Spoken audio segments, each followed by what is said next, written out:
Sejam todos muito bem-vindos a mais um Condomínio em Pauta. O assunto de hoje é como o síndico deve lidar com reformas nas unidades privativas. Os nossos convidados de hoje são Cláudio Silva, engenheiro civil com larga experiência na gestão de obras de condomínios. Seja muito bem-vindo ao programa. Muito obrigado pelo convite, é um prazer estar aqui.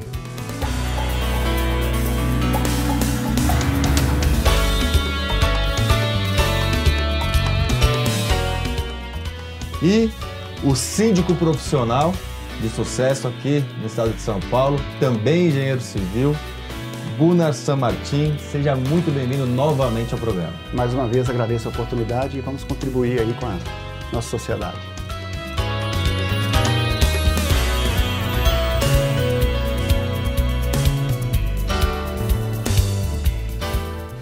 Vamos lá, vamos iniciar o programa com você, Cláudio. A primeira pergunta que eu tenho para fazer é sobre... Eu vou um pouco... Você até falou isso fora do ar antes de começar o programa. Não é só a BNT 16280 que todo mundo fala, né? Tem uma responsabilidade do condomínio, do síndico, que já é anterior a essa BNT, que ela veio para regular. Queria que você falasse um pouco sobre essa responsabilidade, necessidade de autorizações, de regramento, para a gente começar o nosso programa de hoje. Obrigado, viu?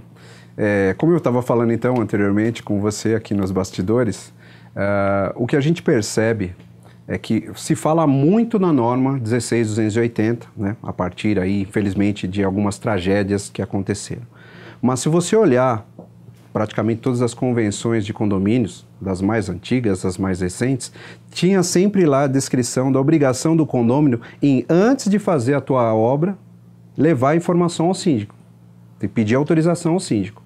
Então a norma, ao meu ver, ela só veio para fazer o regramento, para dizer quais são os requisitos, quais são as regras do jogo. Né? Mas isso sempre teve. Agora tem um regulamento, tem um regramento pautado na norma 16280. E aí, falando desse regramento, Gunnar, você é um cara que está dos dois lados, né?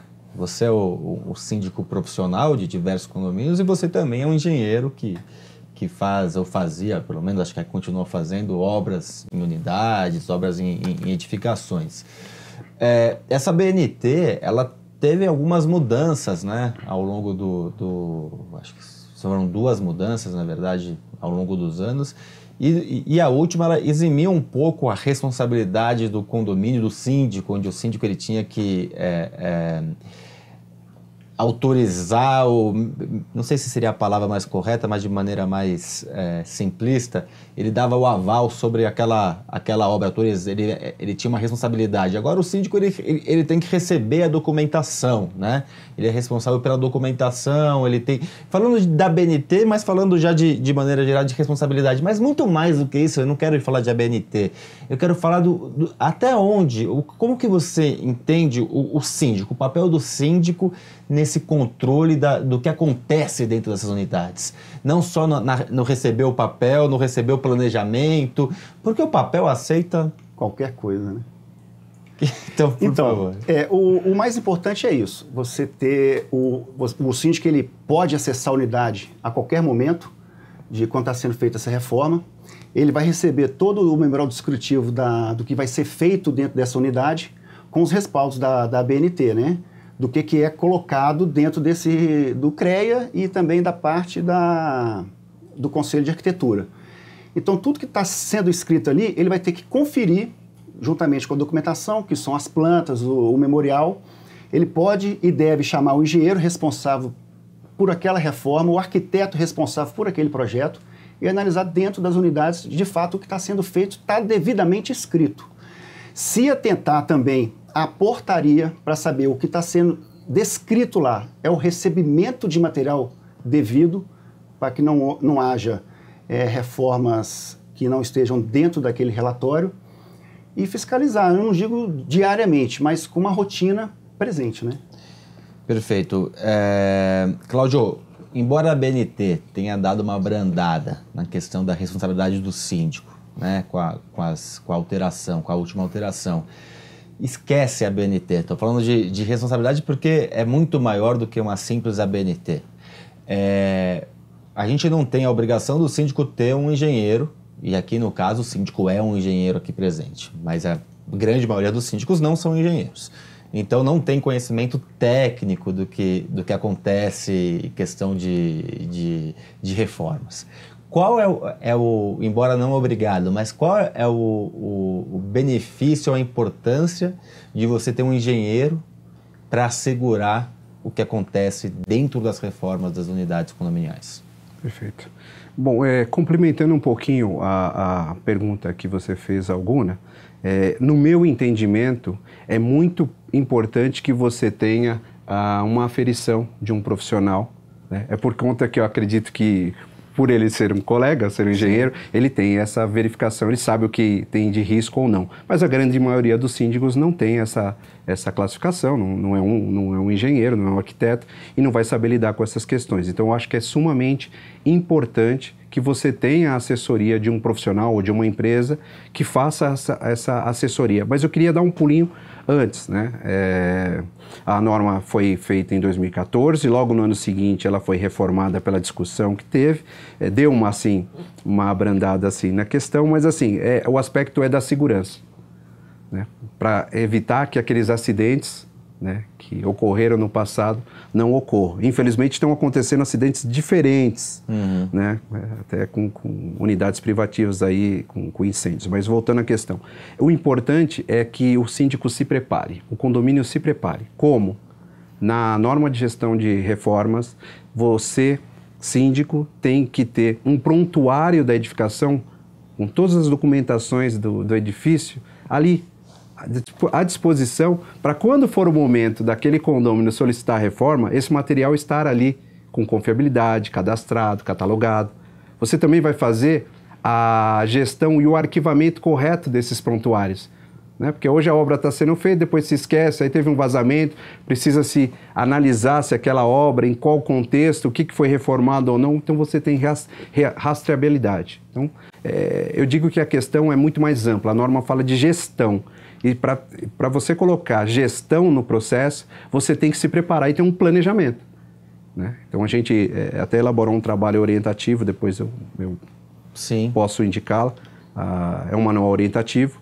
E nesse manual você cadastra a edificação com o tipo de estrutura que ela foi concebida, alvenaria autoportante ou sistema mais convencional que o pessoal costuma conhecer, né? Os pilares e vigas serem implementados antes, depois as paredes de fechamento, as características de instalações elétricas, muitas vezes pretende-se instalar ar-condicionado onde não dá, precisa fazer um retrofit elétrico na edificação. Então, tudo isso precisa fazer um trabalho todo de base para que você tenha um mapa de risco e quando chegar aquele prontuário de reformas, aí você está preparado como síndico, né? Poder também contar com uma empresa ou um profissional para dar esse suporte, mas tudo isso vai ficar muito mais fácil, porque as regras do jogo você conseguiu estipular. Até os condôminos vão conhecer isso e os profissionais que vão trabalhar. O que o Cláudio falou é muito importante. O síndico, ele pode facilitar todo esse trabalho, né?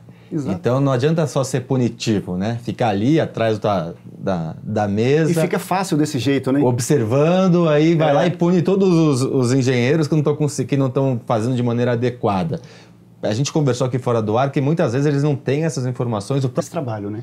Então esse trabalho de base, que foi citado aqui pelo Cláudio, essa frase trabalho de base que eu achei interessante, estou repetindo. Esse trabalho de base facilita muito. Acho que o síndico ele tem que se antever, né, as coisas e não ficar, como eu falei, ser punitivo. Porque ele tem que ser um facilitador para todos. Fica muito fácil, né? Ele receber todo mundo, sair punindo, tá errado, sendo que ele não deu ferramentas e condições para que aquele serviço se torne fácil, né? Então, você tem todo esse diagnóstico das edificações, de informações preventivas, qualquer serviço se faz muito bem, né? É exatamente por causa disso. Você cria condições e dá transparência. Exato. E acho que isso traz a comunidade para o síndico ter uma gestão mais segura, mais sólida. Cláudio, quais são as dicas que você dá para o síndico que está nos assistindo? A gente falou até o Guna falou aqui inicialmente sobre verificar as reformas com periodicidade, ele falou de verificar os materiais que entram, se são os materiais que são citados.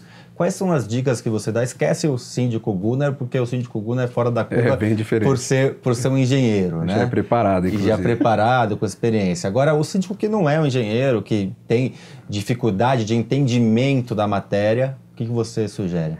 Como eu disse para você, até para o Gunnar, isso vai potencializar a gestão. Quanto mais profissional, com parâmetros, com trabalho de base, vai ficar muito mais fácil. Então, o que a gente orienta?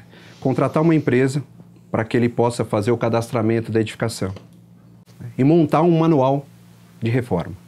Essa é a minha indicação. Nesse manual específico para esse condomínio, vão estar ali todas as características e tudo que é possível ou não de ser feito nas reformas das unidades.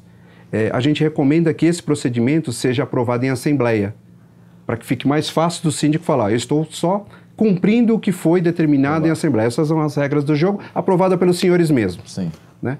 Essas são as situações. E um complemento que eu faria, e acho muito importante, né, utilizar a mão de obra do condomínio, é o treinamento dessa mão de obra. Né? Treinar o zelador, treinar a portaria, dando a informação contínua desse manual que você fez, né? Mostrando qual é o papel do zelador ali, o que ele pode ajudar, desde a proteção do elevador, vai proteger por quê? Qual é o prontuário daquela reforma? E você falou uma coisa importantíssima. Quem está no condomínio o dia inteiro é o zelador, o gerente predial. Não existe bom síndico sem zelador bom ou gerente predial bom. É o que eu falo. Quanto melhor preparado for esse profissional, melhor será a vida do síndico. Com certeza. Ele é o síndico no dia a dia. Exato. E ele vai ter todo esse procedimento, né, Cláudio? Exato. Você entrando dentro desses procedimentos, dentro do que está sendo estipulado para aquela reforma, é o que eu falei, se torna tudo muito mais fácil, preventivo, e não ocorre tantos erros como ocorrem em diversas edificações, né? A ideia é minimizar esses erros, trazer transparência para que a sua gestão seja o menos questionada possível. Falando de erros, o programa passa muito rápido, eu queria para o segundo bloco a gente falar dos principais erros que acontecem dentro dos condomínios, nas questões das reformas, e como que o síndico pode agir para inibir que esses erros aconteçam, tá? Então já pensem aqui, um intervalinho, a gente volta para esse segundo bloco. E você que está em casa, sexta-feira terá esse assunto e muito mais. Até sexta-feira.